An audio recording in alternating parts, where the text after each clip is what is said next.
আমার মায়ের কথায় আমি আমার অনাগত প্রথম সন্তানকে অ্যাবর্শন করে মেরে ফেলেছিলাম। মেয়েটির কথা শুনে হা হয়ে তাকিয়ে রইলাম। পরিবারের সাথে ঘুরতে সুন্দরবন গিয়েছিলাম। আসার পথে ট্রেনে ঢাকা আসছিলাম। দিদিটি আমার পাশের সিটেই বসেছিল। কেমন যেন বিষণ্ণতায় ভরা তার চেহারা।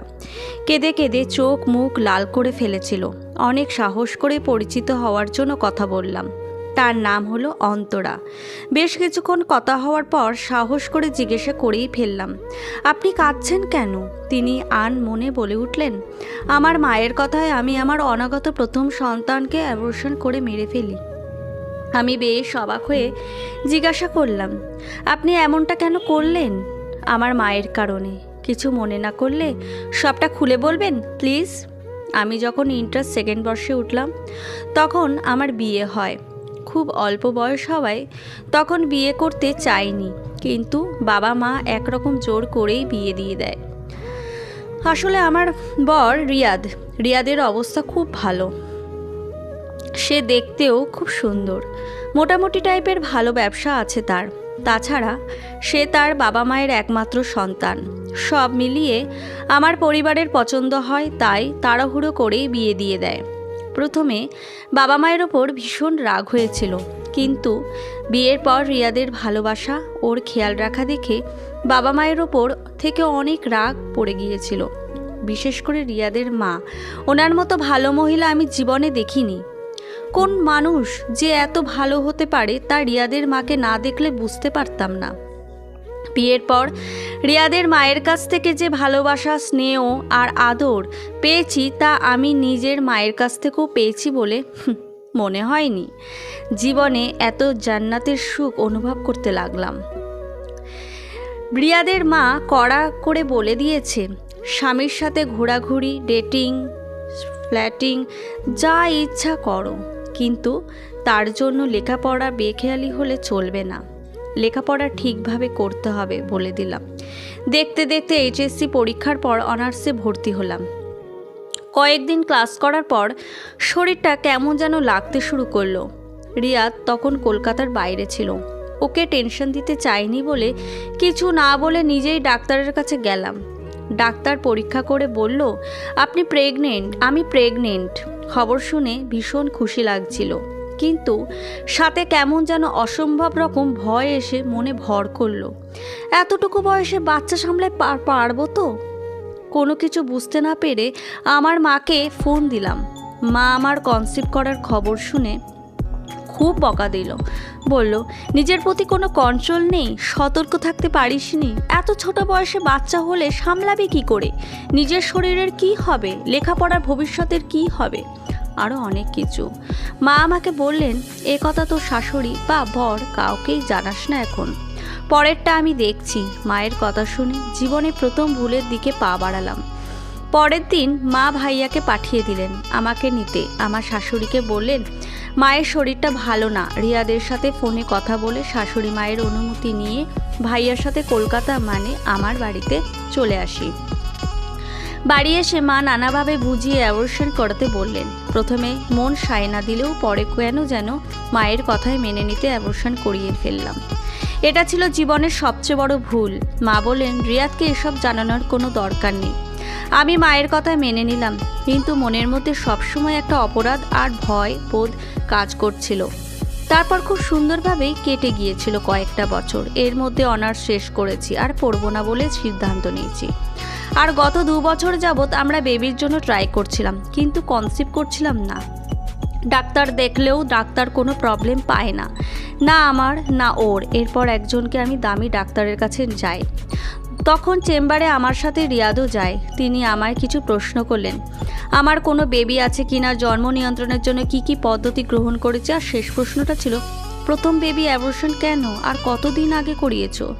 ডাক্তারের কথা শুনে আমার কলিজা শুকিয়ে গেল। রিয়াদের দিকে তাকালাম, দেখলাম সারা রাজ্যে বিস্ময় ওর চোখে মুখে ভিড় করেছে। অনেক ভয় পেলেও ভাবলাম, না, আর লুকোচুরি নয়, এবার যা হবার সত্যি দিয়েই হবে। ডাক্তারকে বলে দিলাম 5 বছর আগে।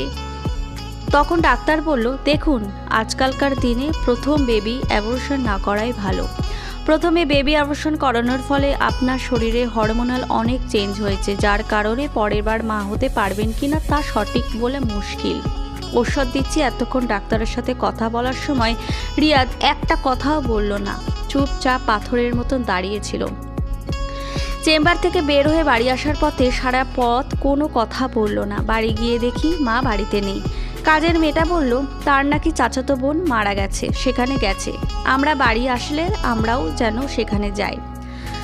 রিয়াদ কাজের মেয়েটাকে তার বাড়ি যেতে বললে মেয়েটা চলে গেল। রিয়াদ রুমে এসে ঠাস করে আমার গালে একটা চড় মারল।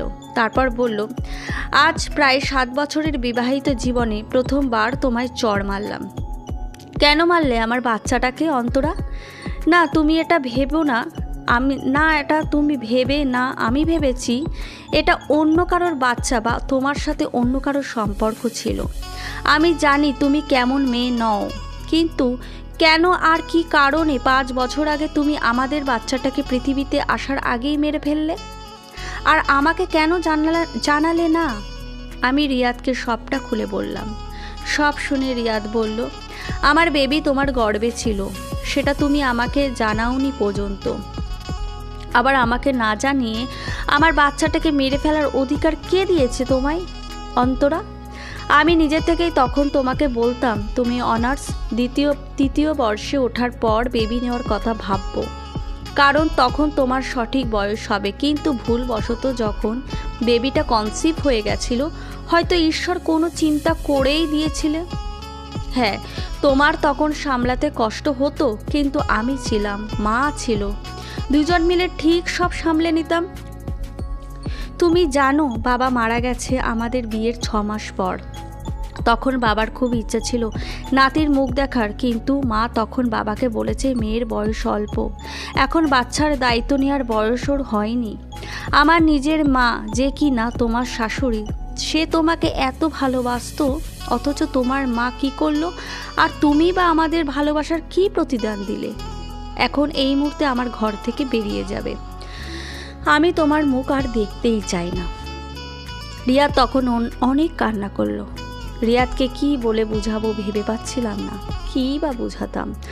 বোঝানোর মতন কিছুই খুঁজে পাচ্ছিলাম না, বা কিছুই ছিল না। তারপর বোঝানোর বৃথা চেষ্টা কতক্ষণ করলাম, কিন্তু লাভ হলো না। রিয়াদ আমার হাত ধরে বাড়ি থেকে বের করে দিল। কোনো উপায় না পেয়ে চলে এলাম বাড়ি এসে মাকে সব খুলে বলতে মা উল্টো কথা বলা শুরু করলো, সে নাকি রিয়াদ আর রিয়াদের মায়ের নামে নির্যাতনের মামলা করবে। মায়ের পা ধরে মাকে থামালাম, কারণ একটা মিথ্যে, একটা পাপ আমার জীবনের রং কেড়ে নিয়েছে। আর মিথ্যে বলে পাপ করতে চাই না। তারপর বেশ কিছুদিন সময় চলে যায়। প্রথম কদিন বাবা মা ভাইয়া ভাবি আমার মোটামুটি খেয়াল রাখলেও ধীরে ধীরে তাদের কাছে বোঝা হতে শুরু করলাম। কারণে অকারণে ভাবি কথা শোনাতো, খোঁটা দিত। মাস 3 মধ্যে মাও আমাকে যা তা বলা শুরু করলো, যেমন বিয়ের পরও বাপ ভাইয়ের অন্ন ধ্বংস করছি, অপয়া, আরও অনেক কথা। তখন মাকে খুব বলতে ইচ্ছা করতো, তুমি তো আমার আপন মা, আর আমার সর্বনাশের জন্য তুমিই দায়ী, তাহলে তুমি একথা কিভাবে বলো? কিন্তু চুপ করে থাকতাম, কারণ আমার দুর্ভাগ্যের জন্য মায়ের থেকে আমি বেশি দায়ী ছিলাম। 3 মাস রিয়াদকে অনেক ফোন করেছি, কথা বলেনি আমার সাথে। রিয়াদের মায়ের সাথে প্রায় কথা হতো। তিনি আমাদের বিষয়ে জানতেন না, জানতেন ঝগড়া হয়েছে। রিয়াদ নাকি বলেছে সময় হলে বলবে, কিন্তু তিনি আমাকে ফিরে যেতে বলতেন, খুব কান্না করতেন। আমার তখন নিজেকে আরও বেশি অপরাধী মনে হতো, তাই তাকে সব সত্যি বলে দিই।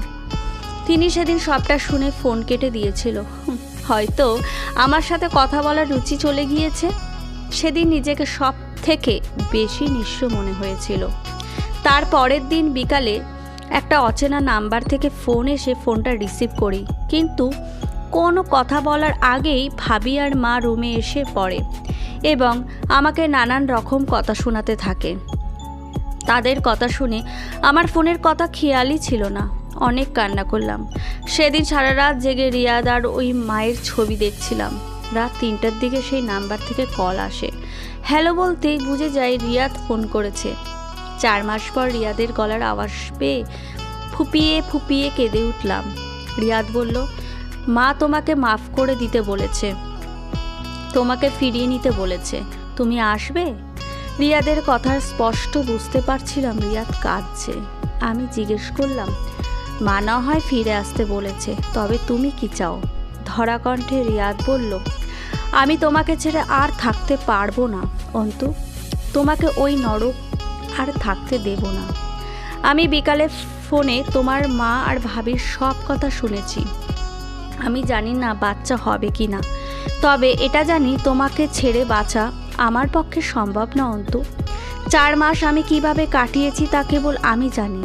আর তাছাড়া মাকে তুমি সত্যি বলার পর মা আমার ওপর খুব রাগ করেছে, বলেছে বাচ্চা একটা মেয়ে অন্যের প্ররোচনার পরে একটা ভুল করেছে। আর তুই মেয়েটাকে বাড়ি থেকে বের করে দিলি।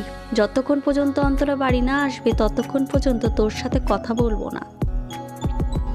অন্তরা কাঁদতে কাঁদতে বলল, আমি আসবো রিয়াদ, কাল সকালেই আসবো, কিন্তু তোমাকে একটা প্রমিস করতে হবে, এমন কাজ আর কখনো করবে না। আর হ্যাঁ, তোমার মাকে বলো পারতে সাধ্য তুমি আর তার কাছে যাবে না। আমি কাঁদছি, কিন্তু খুশিতে কাঁদছি। পরের দিন খুব সকালে বাবাকে সব খুলে বললাম।